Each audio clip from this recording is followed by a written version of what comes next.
Hi, everybody. Ian Bremmer here. And breakthrough in Gaza, we are seeing more progress with Trump announcing an agreement on a Gaza ceasefire and a peace. Now, there's still a ways to travel before you actually get an end to the fighting, but it is within reach, and it's a big deal. And there's no question that Trump deserves credit on this, and I'm very happy to give it to him. This war has been going on for 2 years, and Biden didn't use the leverage that he had as the American president over Israel and the Israeli prime minister to make that happen. The Gulf states did not. The Europeans did not. And President Trump has. And that's been his personal interest. That's been the direct engagement of two of his most trusted advisors, Steve Witkoff and Marco Rubio. It's also Jared Kushner, who said he wanted nothing to do with politics this time around, coming back in part because the Abraham Accords were being threatened, which was something he was very involved in, one of the authors of in the first term. And I think that made a difference. He's very trusted on the ground by the Gulf leaders and by the Israeli leadership. The part that may be most surprising here is Hamas, the fact that Hamas appears to be willing to give up the only leverage they have that's remaining, which is 48 hostages that they have held now for 2 years. And they are not free yet, but they have said that they are prepared to release them. And if they do, in return for a signed peace deal with the Israelis that Trump is backstopping and the Gulf states are backstopping, and perhaps Hamas leaders believe that that's their only chance for survival. I think that that's a good bet on their part, but it's hard to know what's in their heads, given that they were almost assassinated by the Israelis just a few weeks ago when they were meeting in Qatar, a place they clearly thought they were safe, not so much. That would be a big win. There's no question. I mean, Trump, when he was speaking at the United Nations General Assembly a couple weeks ago, the one applause line he got, other than when he finished his speech, was when he said the way to end this war is let all of the hostages go. And that applause was across the room. It was not just American allies. It was countries from all over the world. And if he is successful in getting those hostages released, that is a very big deal indeed.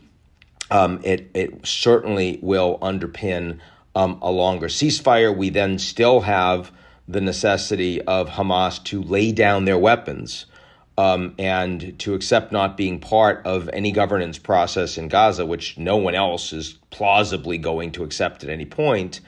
And then Israel has to withdraw not just to the first line of withdrawal of 50% of Gaza, but to the third, which they still get about, I guess, 10+%, where they would use as a buffer zone, which they didn't occupy pre-October 7th.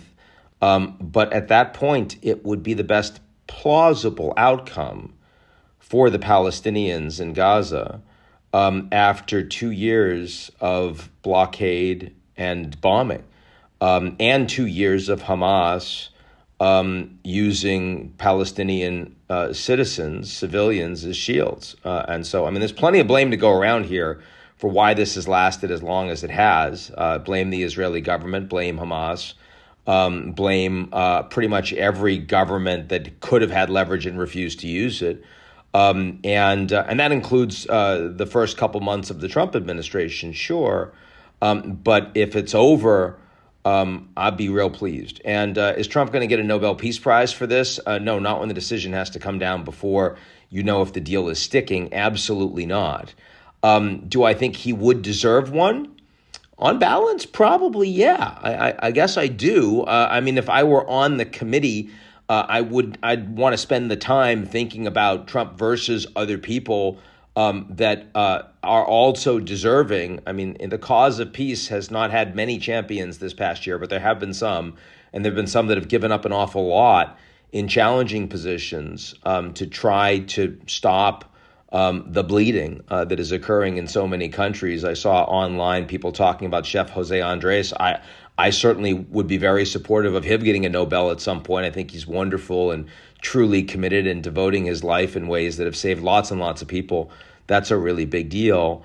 But I also want to make clear that the Norwegian government has literally nothing to do with this process. So if it turns out that Trump doesn't get it, and again, I expect he won't, don't blame Norway. Look, I'm sure there'll be plenty of people, around the president that will, in the same way that the Brazilian government has been blamed for Bolsonaro from the Supreme Court getting a jail term, and that has led to sanctions, tariffs, high tariffs against Brazil.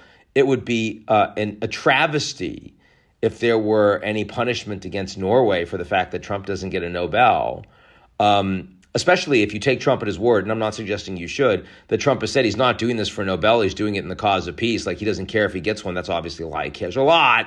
But still, given that that's what he said, then, let the Nobel Peace Committee do whatever the hell it wants. At the end of the day, it doesn't really matter. What matters is getting to yes from the combatant sides, a war that has killed tens of thousands of people on the ground in Gaza after terrorist acts that killed over 1,000 civilians in Israel.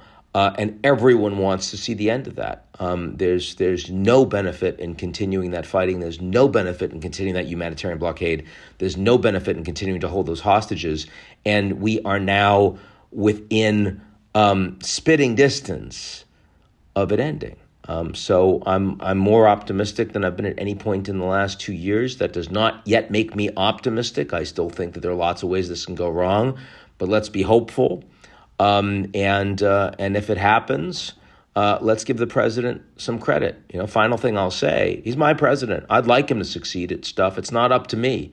Lots of times he fails. Lots of times he does things that I think are really damaging to the United States domestically and long term, and I say that. But when he does something that actually works, I am loud and out there because it's not about partisanship. It's about, wanting actually to get the world to a better place. And this is a pretty big one. It's a pretty big one that a lot of people have failed at. So I really hope he gets it right. And we'll see shortly. That's it for me, and I'll talk to y'all real soon.